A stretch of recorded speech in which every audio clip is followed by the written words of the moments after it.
نحمده ونصلي ونسلم على رسول الكريم اما بعد اعوذ باللہ من الشیطان الرجیم بسم اللہ الرحمن الرحیم لقد كان لكم في رسول اللہ اسوة حسنہ۔ حضرت نبی کریم رعوف رحیم صلی اللہ علیہ وآلہ وسلم کی مبارک زندگی کو بیان کرنے کی سعادت حاصل کی جا رہی ہے۔ گزشتہ ایپیسوڈ میں حضرت سلمان فارسی رضی اللہ تعالی عنہ کا قصہ بیان کیا گیا اور اس کے نبوت کا 14واں سال اور ہجرت کا پہلا سال، یہ بھی بہت اہم ہی ہے۔ اس میں ایک تو یہ ہے کہ مکی اور مدنی زندگی کا فرق ہمیں واضح نظر آ رہا ہے۔ مسجدوں کی تعمیر ہو گئی اور آذان کا قیام عمل میں آیا۔ اس سے پہلے آذان نہیں تھی تو یہ ضرورت محسوس کی گئی۔ نماز تو پڑھتے تھے لیکن پریئر کال دینے کی کہ کس طرح لوگوں کو جمع کیا جائے کہ نماز کا ٹائم ہو رہا ہے۔ تو اس پر مشاورت ہوئی تو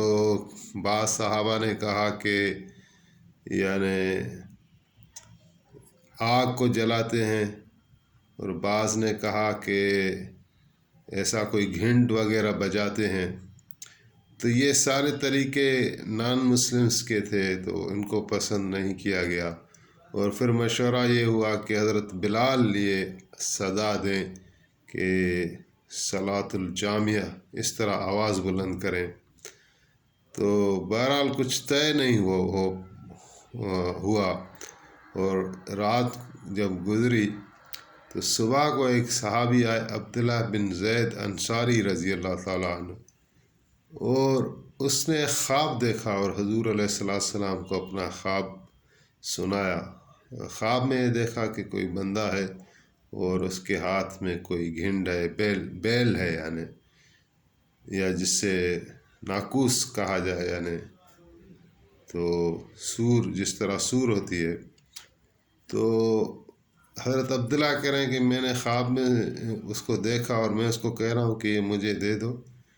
یہ ہم بجائیں گے، اور جس سے مسلمان آ جائیں گے تو ہم نماز پڑھیں گے۔ تو وہ کہنے لگا کہ نہیں، اس سے بہتر میں تمہیں بتاتا ہوں۔ ان کا بہتر کیا ہے؟ تو جو اذان کے الفاظ ہیں وہ اس شخص نے اس کو بتائے کہ اس طرح کہو، اس طرح کہو، اس طرح کہو، اس طرح کہو۔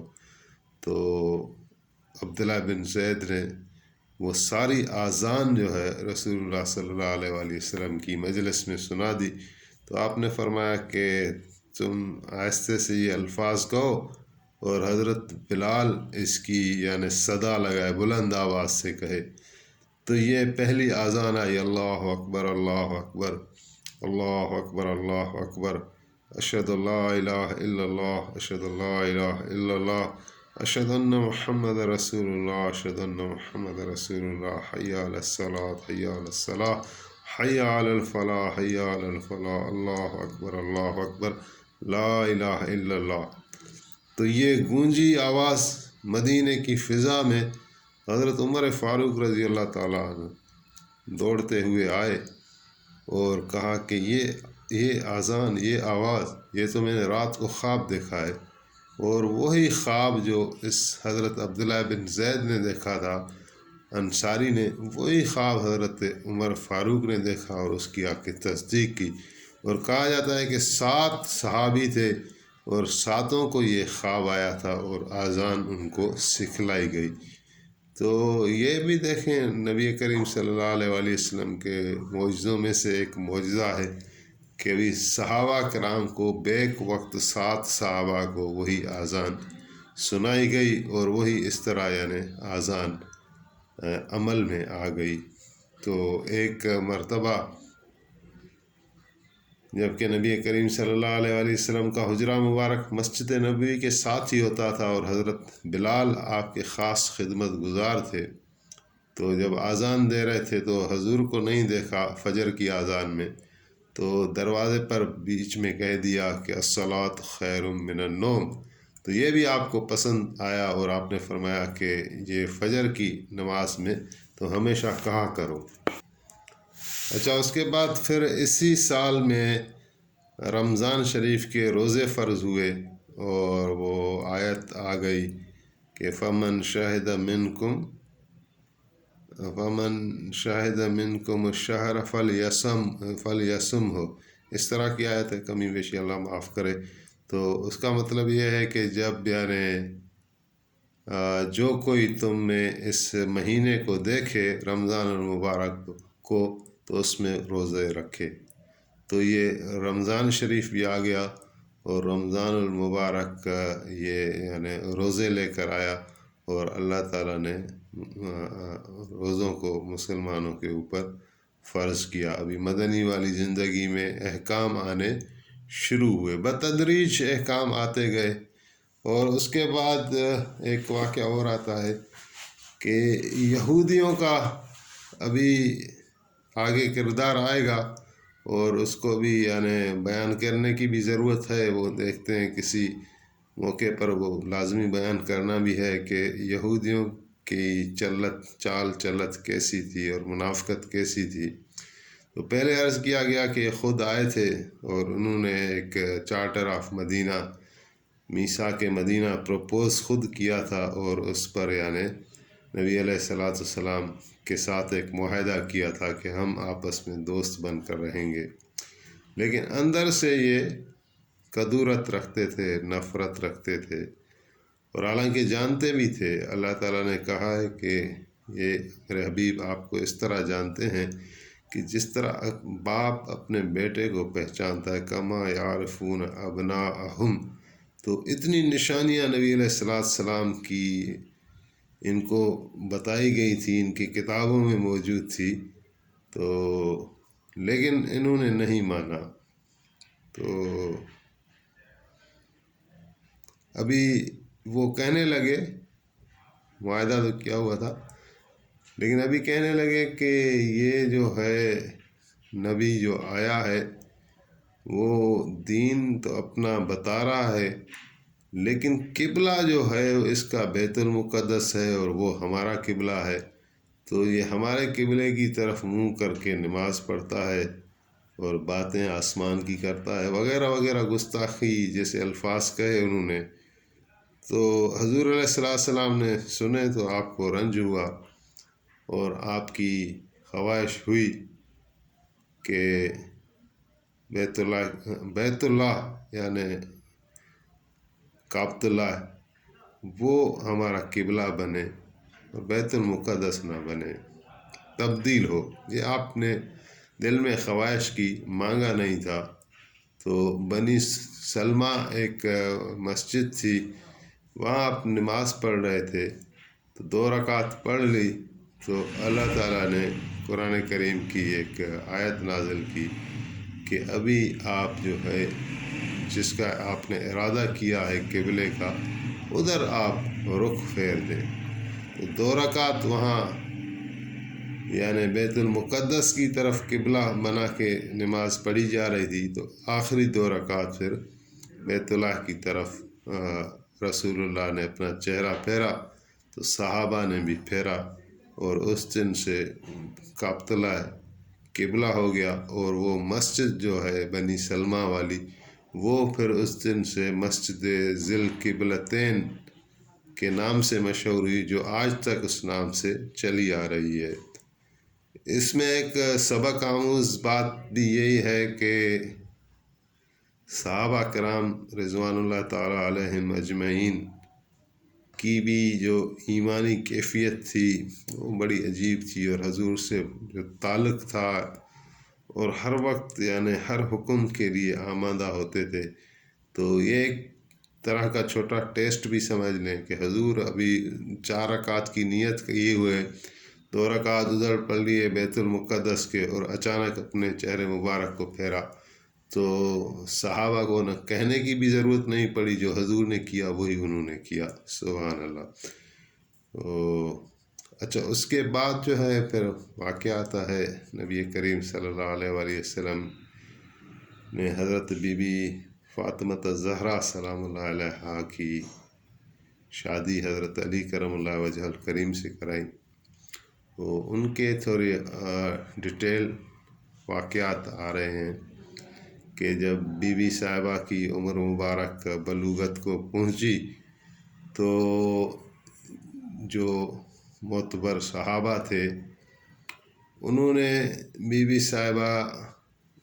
کے رشتے کے لیے نبی علیہ السلام کی خدمت میں گزارشات کیں، تو آپ نے کسی کو جواب نہیں دیا اور فرمایا کہ وہی کا انتظار ہے، اللہ تعالیٰ فیصلہ کریں گے۔ تو حضرت ابو بکر بھی ان میں تھے، حضرت عمر بھی تھے، دوسرے صحابہ بھی تھے، ایسے کتابوں میں لکھا ہوا ہے۔ تو بعد میں انہوں نے سوچا کہ حضرت علی کرم اللہ وجہ الکریم کیوں نہیں بی بی صاحبہ کا ہاتھ مانگ رہے، تو انہوں نے نتیجہ نکالا کہ شاید حضرت علی کو اپنی غربت کا خیال ہو اور اس غربت کی بنیاد پر آپ جو ہے وہ حضور سے نہیں مانگ رہے۔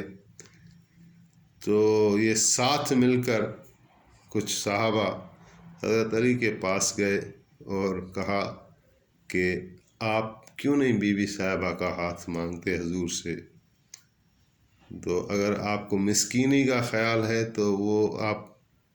ہم آپ کی مدد کریں گے۔ تو حضرت علی نے کہا کہ میں جو ہوں وہ حضور کے ہاتھوں میں ہی پلا ہوں، بڑا ہوں، اور نبی علیہ السلام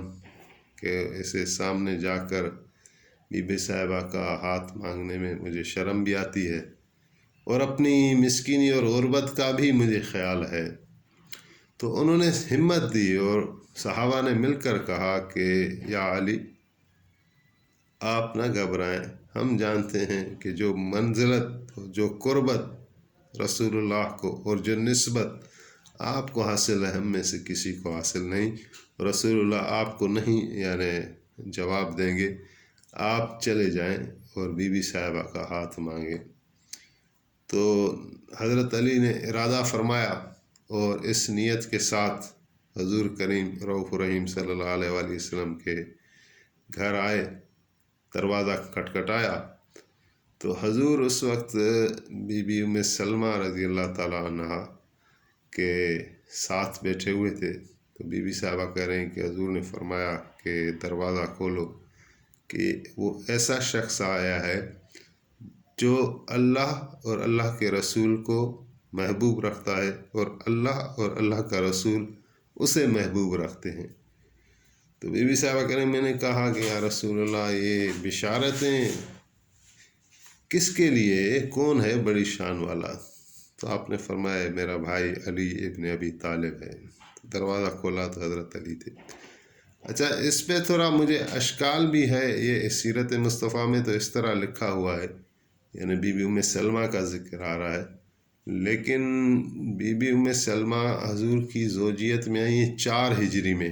جبکہ حضرت ابو سلمہ کا انتقال ہو گیا۔ غزوہ احد 3 ہجری میں لگی اور 3 ہجری کے بعد حضرت ابو سلمہ نے انتقال کیا، تو اس کے بعد بی بی صاحبہ حضور کی زوجیت میں آئیں، بی بی ام سلمہ۔ لیکن اس کتاب میں ایسا لکھا ہوا ہے کہ ان کی جب شادی ہو رہی تھی حضرت علی کی اور بی بی فاطمہ کی، تو بی بی ام سلمہ کا بھی ذکر ملتا ہے، واللہ اعلم۔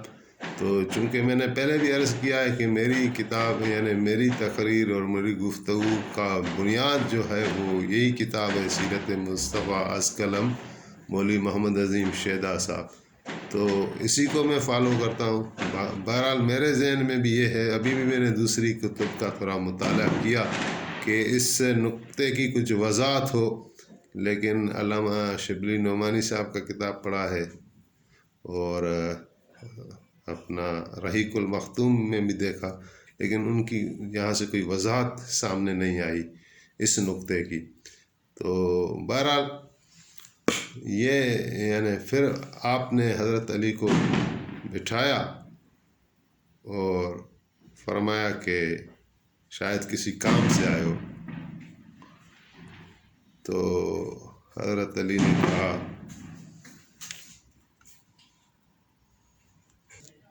تو نبی کریم صلی اللہ علیہ وسلم نے پھر خود فرمایا کہ اے علی، تم جس کام سے آئے ہو تو اللہ تعالیٰ نے فیصلہ پہلے ہی کر دیا ہے، اور تم جو ہے وہ شادی کی تیاری کرو، اور تمہارے پاس کیا سامان ہے جس سے کہ شادی کی تیاری کی جائے؟ تو حضرت علی نے عرض کرنے لگے کہ یا رسول اللہ، میرا جو بھی حال ہے وہ آپ سے مخفی تو نہیں، میرے پاس ایک اونٹ ہے، ایک تلوار ہے اور ایک زرہ ہے۔ تو آپ نے فرمایا اونٹ تمہیں سواری کے لیے کام آئے گا اور تلوار بھی ضروری ہے، البتہ زرہ کی ابھی ضرورت فی الحال نہیں ہے، تم اس کو بیچ کر جو ہے اس میں سے یعنی شادی کی تیاری کرو۔ تو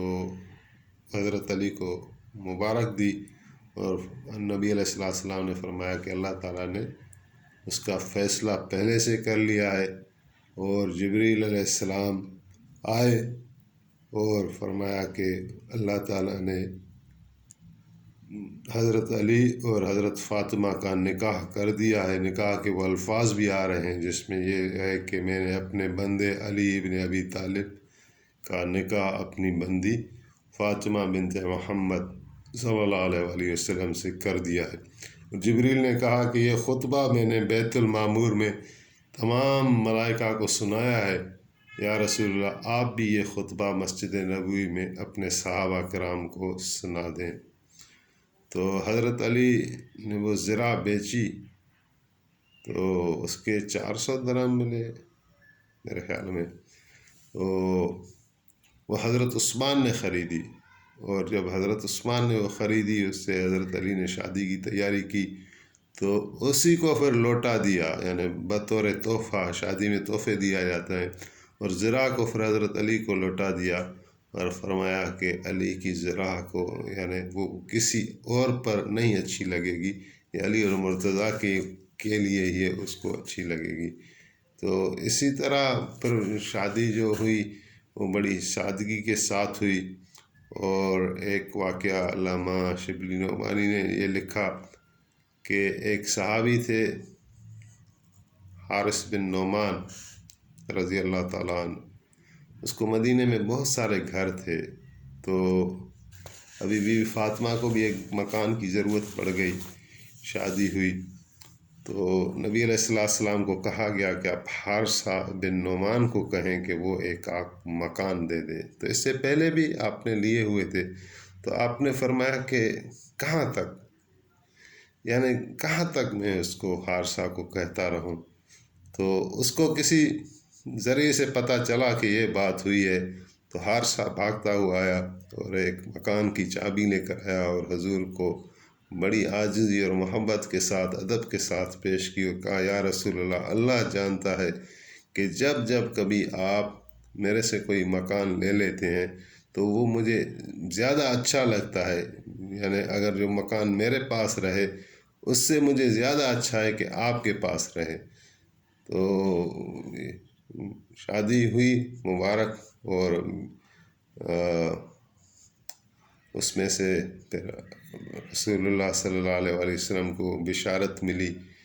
کہ امام حسن اور امام حسین اور جو بھی حضور کی سلسلہ نسب ہے حضرت فاطمہ سے چلا، آپ کا ایسا فرمان بھی آپ نے فرمایا لوگوں کی جو نسل ہے وہ بیٹوں سے چلتی ہے، اور میری نسل میری بیٹی سے چلے گی۔ تو انشاءاللہ یہ پھر بیان جاری ہے، اللہ تعالیٰ ہمیں صحیح بیان کرنے کی توفیق عطا فرمائے، آمین۔